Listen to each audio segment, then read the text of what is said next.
Hello everyone, আমি তোমাদের Madhumita ma'am বলছি। আশা করি তোমরা সব ভালো আছো আর খুব পড়াশোনা করছো।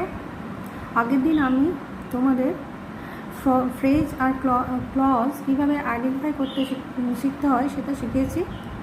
আজকে আমার টপিক হলো classification and use of clause, অর্থাৎ ক্লজের শ্রেণীবিভাগ ও তার ব্যবহার। এ প্রসঙ্গে একটা কথা বলি, তোমাদের মধ্যে অনেকেই হয়তো বলবে যে ম্যাম এক্সামে তো ক্লাসিফিকেশন আসে না বা ইউজ আসে না ক্লজের, তাহলে সেক্ষেত্রে আমরা এটা কেন পড়ব? সেক্ষেত্রে বলি যে তোমাদের গ্রামারে ট্রান্সফরমেশন অফ সেন্টেন্স আছে, জয়েনিং আছে, সেখানে বলা হয়ে থাকে যে একটা ক্লজকে অন্য ক্লজে কনভার্ট করতে বলা হয়ে থাকে, বা দুটো সেন্টেন্সকে যে কোনো একটা ক্লজ দিয়ে জয়েন করার কথা বলা হয়ে থাকে। তো সেই আনসারটা সেক্ষেত্রে নির্ভুলভাবে করার জন্য তোমাদের ক্লজ সম্পর্কে একটা কনসেপশন, একটা ক্লিয়ার একটা কনসেপশন থাকা খুবই দরকার। তাই আমার এই ক্লাসটা, চলো শুরু করা যাক। আগের দিন আমরা ক্লজটাকে বলেছিলাম যে ক্লজকে মেনলি ক্লজ দুটো টাইপের হয়, একটা হচ্ছে ইন্ডিপেন্ডেন্ট ক্লজ, একটা হচ্ছে ডিপেন্ডেন্ট ক্লজ। এবং এই দুই ক্লজের ব্যাখ্যাও আমি দিয়েছি আগের ক্লাসে, যদিও আরেকবার রিপিট করছি। ইন্ডিপেন্ডেন্ট ক্লজকে মেন ক্লজও বলা হয়ে থাকে, আবার প্রিন্সিপাল ক্লজও বলা হয়ে থাকে, আবার ডিপেন্ডেন্ট ক্লজকে সাবঅর্ডিনেট ক্লজও বলা হয়ে থাকে। ইন্ডিপেন্ডেন্ট ক্লজ হচ্ছে সেই ক্লজ যেটা অন্য কোনো ক্লজের উপর ডিপেন্ড করে থাকে না এর অর্থ প্রকাশের জন্য, অর্থাৎ independent clause must have an individual meaning, একটা ইন্ডিভিজুয়াল আলাদা একটা মানে থাকবে। It does not depend on any other clause to express its meaning. On the other hand, a dependent clause or subordinate clause has to depend on any other clause to express its meaning. সেক্ষেত্রে এটাকে বলা হয়, এই জন্য এটাকে এই clause sub ক্লজটাকে এই জন্য বলা হয় ডিপেন্ডেন্ট ক্লজ, ডিপেন্ড করে থাকছে অন্য একটা ক্লজের উপর। নিচের এক্সাম্পলটা দেখো, he lives beside the river Ganga which flows through Murshidabad. First পার্টটাতে দেখো, he lives beside the river Ganga, এটা হচ্ছে আমার মেইন ক্লজ। কেন? কারণ এই ক্লজটাকে আমি আলাদাভাবে সেন্টেন্স হিসেবে লিখতে পারি এবং এর একটা আলাদা ইন্ডিভিজুয়াল একটা মিনিং আছে। অন্যদিকে হুইচ ফ্লোজ থ্রু মুর্শিদাবাদ, এই ক্লজটা আমি আলাদাভাবে লিখতে পারি না, এটা আলাদা কোনো মানে হয় না, এটাকে ছাড়া, এই পার্টটাকে ছাড়া এটার কোনো মানে হয় না। সেক্ষেত্রে হুইচ ফ্লোজ থ্রু মুর্শিদাবাদ এটা হচ্ছে আমার সাব ক্লজ। এবার আসি সাব ক্লজের ভাগ নিয়ে। সাব ক্লজকে মেনলি তিনটে ভাগে ভাগ করা হয়: noun clause, adjective clause, adverb clause. Noun clause, noun কথাটা, নাউন বললে আমরা মোটামুটি যে কোনো একটা নেম ওয়ার্ডকে বোঝায়, যে নেম ওয়ার্ডটা সাবজেক্টও হতে পারে, অবজেক্টও হতে পারে, বা কমপ্লিমেন্টও হতে পারে। এই নাউন ক্লজ হচ্ছে সেই ক্লজ যেটা নাউনের মতো কাজ করে, which plays the role of a noun বা which is used like a noun, একটা নাউনের মতো ব্যবহৃত হয় যেটা, সেটাই হচ্ছে আমার নাউন ক্লজ। নিচের এক্সাম্পলটা দেখো, what is says is true. এখানে সাবজেক্ট কে আছে, কোন সাবজেক্ট কী আছে সেটাকে আমাকে চিহ্নিত করার জন্য আমাকে যদি ভার্বটাকে কোয়েশ্চেন করি, ইজ ভার্ব কী আছে এখানে, ইজ। হোয়াট ইজ ট্রু, কি সত্য, আনসার আসছে কি আমার হোয়াট ইজ সেজ। তাহলে এই ক্লজটা হয়ে যাচ্ছে আমার সাবজেক্ট, যেহেতু এটা সাবজেক্ট এই ক্লজটা, সেহেতু এটা আমার হয়ে গেল নাউন ক্লজ। সেকেন্ড এক্সাম্পলটা দেখো, I know he would come, আমি জানি, আই এখানে সাবজেক্ট, নো হচ্ছে ভার্ব, আর হি উড কাম হচ্ছে অবজেক্ট। তো হি উড কাম অবজেক্ট কী করে হলো, কীভাবে বুঝবো, কীভাবে নোটাকে কী জানি, নোটাকে আমরা কোশ্চেন করি, কী জানি যে হি উড কাম, সে আসবে। তাহলে এটা হয়ে যাচ্ছে আমার এই হি উড কাম, এই ক্লজটা হয়ে যাচ্ছে নো ভার্বের অবজেক্ট, সেহেতু এটা আমার হয়ে গেল he would come noun clause. Third এক্সাম্পলটা দেখো, the fact is that he is well. এখানে ভার্ব কি, ইজ, আর সাবজেক্ট হচ্ছে দ্য ফ্যাক্ট, আর দ্যাট হি ইজ ওয়েল এটা হচ্ছে আমার কমপ্লিমেন্ট হিসেবে ইউজ হচ্ছে। কেন বলি কেন কমপ্লিমেন্ট, কার কমপ্লিমেন্ট? ইজ ভার্বটার কমপ্লিমেন্ট। কেন? ইজ ভার্বটা দিয়ে ফ্যাক্টটা কি আমি সেটা বুঝতে পারছি না, অর্থাৎ ঘটনাটা কি ছিল সেটা ইজ ভার্বটা দিয়ে বোঝা যাচ্ছে না, সেহেতু আমাকে সেই ঘটনাটার কি সেটা জানার জন্য আমাকে এই ক্লজটার উপর ডিপেন্ড করে থাকতে হচ্ছে, দ্যাট হি ইজ ওয়েল। তাহলে এই ভার্বটা ইজ ভার্বটার কমপ্লিমেন্ট হচ্ছে কি এই ক্লজটা, দ্যাট হি ইজ ওয়েল। তাহলে এটা হয়ে যাচ্ছে আমার নাউন ক্লজ। এরপর আসে অ্যাডজেক্টিভ ক্লজ। অ্যাডজেক্টিভ হলো সেই ওয়ার্ড যেটা নাউনের বা নেম ওয়ার্ডের দোষ, গুণ, অবস্থা এগুলোর ব্যাখ্যা দেয়, আর নাউনের মানেটাকে আরও বেশি মডিফাই করে। আর অ্যাডজেক্টিভ ক্লজ হচ্ছে সেই ক্লজ যেটা অ্যাডজেক্টিভের মতো ইউজ হয় বা অ্যাডজেক্টিভের ভূমিকা পালন করে, সেটাই হচ্ছে আমার অ্যাডজেক্টিভ ক্লজ। এরপর আসি আমি অ্যাডজেক্টিভ ক্লজের এক্সাম্পল নিই। ফার্স্ট এক্সাম্পলটা দেখো, this is the girl who came here. এই সেই মেয়েটি যে এখানে এসেছিল। তাহলে হুইচ গার্ল, কোন গার্ল, সেই মেয়েটি, কোন মেয়েটি, সেই মেয়েটিকে বিশেষিত করছে এই ক্লজটা, হু কেম হেয়ার। তাহলে হু কেম হেয়ার হয়ে যাচ্ছে আমার adjective clause. He gave me a pen which was red in colour. সে আমাকে একটা পেন দিয়েছিল যেটা রং ছিল লাল। কোন পেনটা আমাকে দিয়েছিল, যেটা সেই পেনটাকে বিশেষিত করছে আমার এই ক্লজটা, which was red in colour. সেক্ষেত্রে এই ক্লজটা হয়ে যাচ্ছে আমার অ্যাডজেক্টিভ ক্লজ। এবার বলি তোমাদের বোঝার সুবিধার জন্য, adjective clause mainly relative pronoun বা রিলেটিভ অ্যাডভার্ব দিয়ে শুরু হয়ে থাকে। রিলেটিভ প্রোনাউন মানে কোনগুলো? Who, whose, whom, which, that, what, as এগুলো। আর রিলেটিভ অ্যাডভার্ব হচ্ছে ওয়েন, হোয়ার, ওয়েন্স, ওয়াই এগুলো। সেক্ষেত্রে এইসব প্রোনাউন বা এইসব রিলেটিভ প্রোনাউন বা রিলেটিভ অ্যাডভার্ব দিয়ে যদি শুরু হয়ে থাকে, তাহলে সেক্ষেত্রে তোমরা বলে দিতে পারবে যে এটা অ্যাডজেক্টিভ ক্লজ। এরপর আসি অ্যাডভার্ব ক্লজ।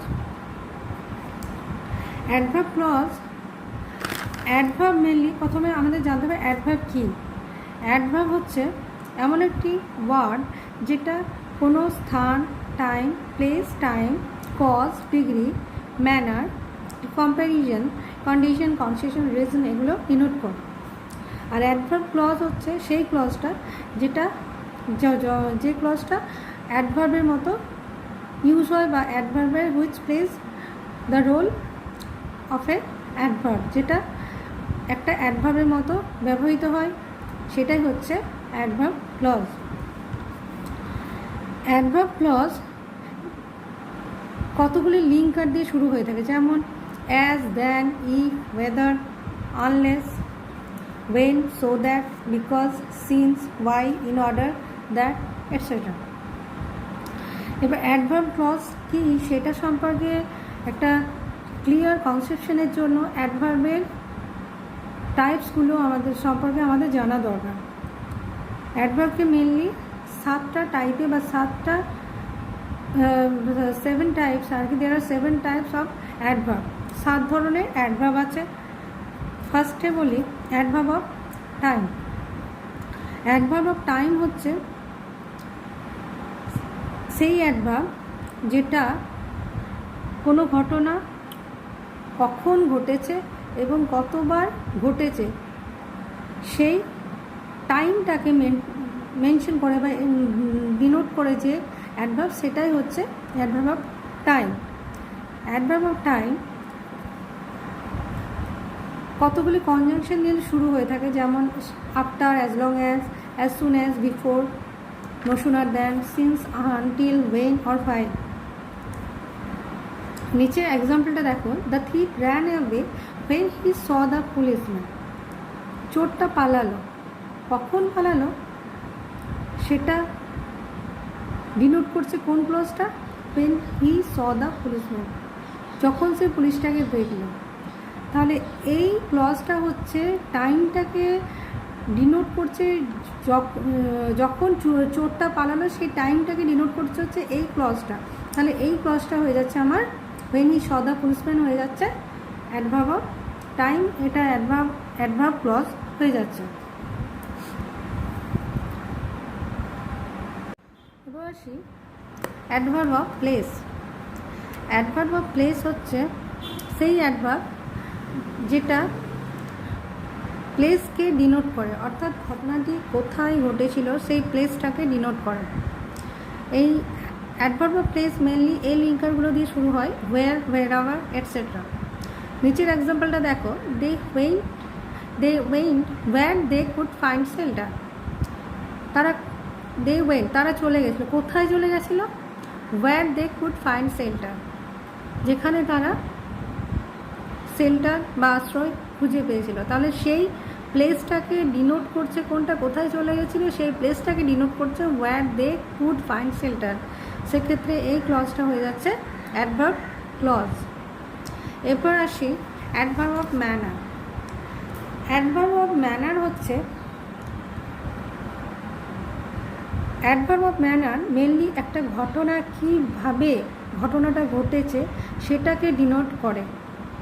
হ্যাঁ, এটা এই লিঙ্কারগুলো দিয়ে শুরু হয়ে থাকে, অ্যাজ ইফ, অ্যাজ দো, এগুলো। এক্সাম্পল দেখো, the man ran as if a tiger was chasing him. লোকটা পালালো যেন মনে হলো কোনো বাঘ তাকে তাড়া করেছে। তাহলে লোকটা কেমনভাবে পালালো যেন মনে হচ্ছে তাকে কোনো বাঘ তাড়া করেছে। তাহলে কোনভাবে সেটাকে ডিনোট করছে as if a tiger was chasing him, এই ক্লজটা। সেক্ষেত্রে এই ক্লজটা হয়ে যাচ্ছে অ্যাডভার্ব ক্লজ, যেহেতু এটা ম্যানার ডিনোট করছে। এরপর আসি adverb of degree or comparison. Adverb of degree হচ্ছে সেই অ্যাডভার্ব যেটা একটা ঘটনা কত দূর ঘটেছে সেটাকে বোঝায়। এছাড়া এটা কম্প্যারিজনও বোঝাতে পারে। এই অ্যাডভার্ব অফ ডিগ্রি আর কম্প্যারিজন মেনলি এই লিঙ্কার দিয়ে শুরু হয়, দ্যান, অ্যাজ, সো অ্যাজ, এগুলো। এক্সাম্পল দেখো, he is as dull as he is lazy. সে কতটা বোকা, যতটা পরিমাণ সে লেজি, কুড়ে, সে যতটা কুড়ে ততটাই বোকা। তাহলে এখানে আমার কম্প্যারিজনও বোঝাচ্ছে, আবার ডিগ্রিও বোঝাচ্ছে, কত দূর বোকা, সে যতটা কুড়ে ঠিক ততটাই বোকা। তাহলে এই অ্যাজ হি ইজ লেজি এটা হয়ে যাচ্ছে আমার অ্যাডভার্ব ক্লজ, যেহেতু এখানে ডিগ্রিও ডিনোট করছে আর একটা কম্প্যারিজনও বোঝাচ্ছে। এরপর আসি adverb of condition. Adverb of condition হচ্ছে এখানে একটা শর্ত বোঝায়, কি কন্ডিশনে ঘটনাটা ঘটেছে। এটা মেনলি ইফ, আনলেস এই ওয়ার্ড দিয়ে শুরু হয়ে থাকে। নিচের এক্সাম্পল দেখো, if it Reigns we will stay at home. তাহলে আমরা কোন কন্ডিশনে আমরা বাড়িতে থাকতে পারি? যদি ইফ ইট রেন্স, যদি বৃষ্টি হয় তাহলে আমরা বাইরে বেরোবো না, বাড়িতেই থাকবো, we will stay at home. তাহলে সেক্ষেত্রে কন্ডিশনটা বোঝাচ্ছে কি, কোন ক্লজটা? If it Reigns. তাহলে এটা হয়ে যাচ্ছে আমার অ্যাডভার্ব ক্লজ। এরপর adverb of concession. Adverb of concession কোনটা? যেটা এই অ্যাডভার্ব মেনলি একটা কন্ট্রাস্ট বোঝায়। আর এই অ্যাডভার্ব এই লিঙ্কারগুলো দিয়ে শুরু হয়, দো, অলদো, ওয়্যারএজ, এগুলো। এক্সাম্পলটা দেখো, though he got up early he had been late for school. যদিও সে সকাল সকাল উঠেছিল কিন্তু তার স্কুলে যেতে লেট হয়ে গেছিলো। তাহলে সাধারণত কি, যে কেউ যদি সকালে ঘুম থেকে ওঠে তাহলে তার স্কুল তো ঠিক টাইমে যাওয়া উচিত, কিন্তু তাতেও সে স্কুলটা লেটে পৌঁছেছিল। তাহলে এই দুটো হচ্ছে কন্ট্রাস্ট। এর বিপরীত একটা আইডিয়া হচ্ছে দো হি গট আপ আর্লি, এই আইডিয়ার কন্ট্রাস্টেড একটা আইডিয়া হচ্ছে he had been late for school. তাই এখানে একটা কন্ট্রাস্ট বোঝাচ্ছে, সেহেতু এই দো হি গট আপ আর্লি এই ক্লজটা হয়ে যাচ্ছে অ্যাডভার্ব ক্লজ। এরপর আসি adverb of reason. Adverb of reason হচ্ছে সেই অ্যাডভার্ব যেটা কোনো রিজনকে ডিনোট করে, অর্থাৎ কি কারণে ঘটনাটা ঘটেছে সেই রিজনটাকে ডিনোট করে। এই অ্যাডভার্ব মেনলি এই লিঙ্কারগুলো দিয়ে শুরু হয়, অ্যাজ, বিকজ, অর, সিন্স অথবা সিন্স। এই ইয়েগুলোকে লিঙ্কারগুলোকে দিয়ে এই অ্যাডভার্বটা শুরু হয়ে থাকে। এক্সাম্পলটা দেখো, as he was ill he could not go to school. যেহেতু, তাহলে সে কেন স্কুলে যেতে পারেনি? যেহেতু সে অসুস্থ ছিল। কারণটা কি? তার স্কুলে না যাওয়ার কারণটা কি, রিজনটা কি, কী ডিনোট করছে? এই ক্লজটা, অ্যাজ হি ওয়াজ ইল। তাহলে এই ক্লজটা হয়ে যাচ্ছে কি অ্যাডভার্ব অফ রিজন, বা এখানে এটা অ্যাডভার্ব ক্লজ। এবার আরও একটা জিনিস বলার আছে, সেটা হচ্ছে যে ক্লজ মেনলি আমরা জানলাম যে দুটো টাইপের হয়ে থাকে, মেন ক্লজ আর সাব ক্লজ। এছাড়াও আরেকটা ক্লজ আছে যেটাকে বলি আমরা কোঅর্ডিনেট ক্লজ। এই কোঅর্ডিনেট ক্লজটা সাধারণত দুটো ইন্ডিপেন্ডেন্ট ক্লজকে একসাথে যদি জয়েন করা হয়, এবং সেই কনজাংশনগুলো কী থাকে জয়েন করার, অ্যান্ড, বাট, অর, হ্যাঁ, এইসব কনজাংশন দিয়ে যদি দুটো ইন্ডিপেন্ডেন্ট ক্লজ যদি একসাথে যুক্ত করা হয়, হ্যাঁ, তাহলে সেই ক্লজগুলোকে আমরা বলি কোঅর্ডিনেট ক্লজ। নিচের এক্সাম্পলটা দেখো, he is poor but he is honest. এই দুটো ক্লজ আছে এখানে, হি ইজ পুয়ার আছে একটা, আর একটা হি ইজ অনেস্ট আছে, আর কনজাংশনটা কি বাট। তাহলে he is poor independent clause কেন? এটাকে আমি সেপারেটলি একটা আলাদা সেন্টেন্স হিসেবে লিখতে পারি, আর হি ইজ অনেস্ট আরেকটা ক্লজ যেটাকে আমি সেপারেটলি একটা ইন্ডিপেন্ডেন্টভাবে লিখতে পারি। তাই এই দুটো হচ্ছে ইন্ডিপেন্ডেন্ট ক্লজ। এই দুটো ইন্ডিপেন্ডেন্ট ক্লজকে বাট কনজাংশন দিয়ে যুক্ত করা হয়ে থাকে। তাই এই দুই ক্লজ হলো কোঅর্ডিনেট ক্লজ। আজকে আমার ক্লাস এই অবধি। আশা করি আমি তোমাদের বোঝাতে পেরেছি ক্লজ কি, ক্লজের ক্লাসিফিকেশন, ক্লজের ইউজ, এসব। নেক্সট ডে আমি নতুন একটা টপিক নিয়ে আলোচনা করব। ততক্ষণের জন্য গুড বাই।